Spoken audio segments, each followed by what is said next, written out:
3-minute wrap-up point, and we'll start with you, Bob, in regards to why should an Ohio voter vote for you, especially as a third-party candidate?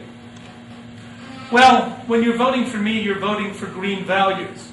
You're voting for a party that came out against the war when it was not popular to take that position. You're voting for my Lieutenant Governor, Anita Rijos, who stands for peace and for democracy. You're voting for Tim Kettler as Secretary of State. Why vote for the Green Party?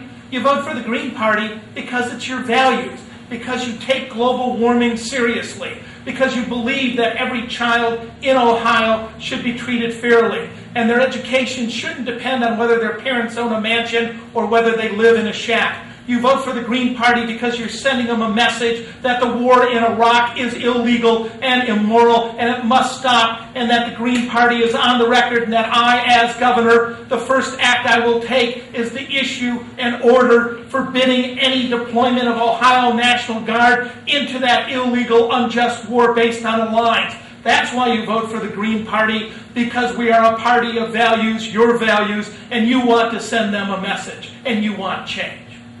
Okay, Bill. The Libertarian Party is a party of principle. We agree in some respects with the Greens, but not all. And in particular, what we want is smaller government, a government that does not interfere with your life, does not interfere with your property, protects life, liberty, pursuit of happiness. So we go back to the Declaration of Independence, the U.S. Constitution, and try to keep that government as small as possible. In fact, we've decided that it's not possible to control a government that has all of the functions that some people would like to see a government do. It's not, once a government gets to be that big, it can take all of your liberties away, and so we want smaller government. I'm running as governor because I want to move toward that libertarian ideal, but I understand what the constraints are, and so my objective is to move step by step toward that vision of the smaller government so that Ohio becomes the freest state in the nation, and after that we can lead the way toward even more freedom. But in the meantime, we have to have practical ways to deal with the pressing problems of Medicaid and the education system and all of those kinds of things, development of the cities. And my platform does allow for a practical way to solve these problems, but every one is a step toward greater freedom. I'm a problem solver. I have a degree in engineering, another in chemistry, another in medicine. I use technology and computers each day in my medical practice. I know how to apply technology to job opportunities and to problems we face as citizens of Ohio. I'm an innovator. I even have some patent applications pending in my area of medicine. I believe that I can help solve some of these problems, and I can also work with people and work towards goals. Many of these things that we'd like to change, we can't change suddenly. We're going to have to start a trend. Hopefully it won't be reversed by the next legislature or the next governor. Thank you. Okay. Actually, you spoke so quickly there, we got a little bonus question of questions. And it's this. You have a question to ask the Secretary of State, Kenneth Blackwell, and a question to ask Congressman Ted Strickland. What is your question for each of them, respectively? First for the Secretary of State, and then your second question for the Congressman. Bill, please start with you. For the Secretary of State, my question is, how can you use that glorious rhetoric of freedom and then in every particular policy proposal that you hand out, somehow it turns into a device to put more power in the hands of the governor himself? Are you schizophrenic, or don't you understand the implications of what you're doing? And for, should I do Mr. Strickland? Strickland's Yes. question now? For Mr. Strickland, the question is, what is it that you're proposing? You've told me that you're going to have a committee to set up a commission to devise a task force to come up with the answer. But what is the answer? Okay, James? Your question for the Secretary of State? For the Secretary of State, J. Kenneth Blackwell.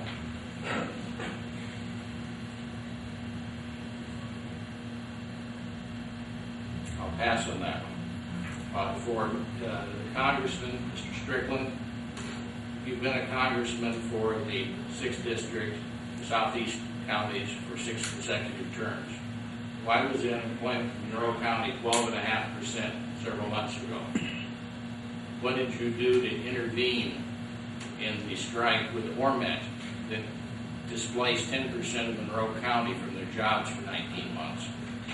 What can you do for Ohio based on the high unemployment average in your district compared to the rest of Ohio? What can you do from those experiences to help Ohio's sagging economy and our imminent loss of additional factory jobs? I would like to ask J. Kenneth Blackwell, why did you allow a apartheid and racist election to occur in the state of Ohio? Why did you allow 24.93% of all the voters in Cleveland to be purged from the ballots? Why did you allow the Diebold machines to come into Lucas County and cost 7,000 votes in the inner city? Why did you allow 95.12% of all the provisional ballots rejected in Cincinnati to come from the city of Cincinnati where the black population lives?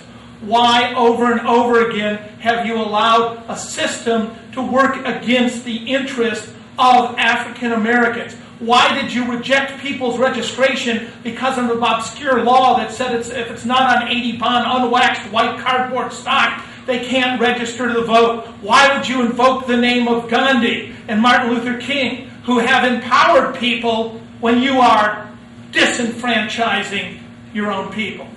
And your question for Congressman Ted Strickland. Why are you so vague, Ted? At a certain point, Congressman Strickland, the educational system of Ohio is unconstitutional. What exactly do you plan to do to fix it? Okay. Well, that wraps up.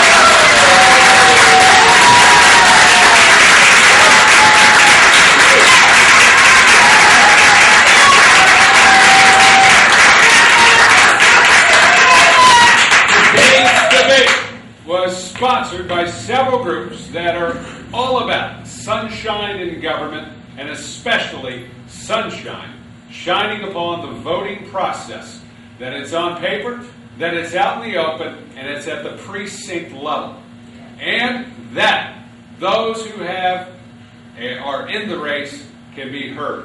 So we thank you for joining the conversation here in Cincinnati and look forward to seeing you at the polls in November.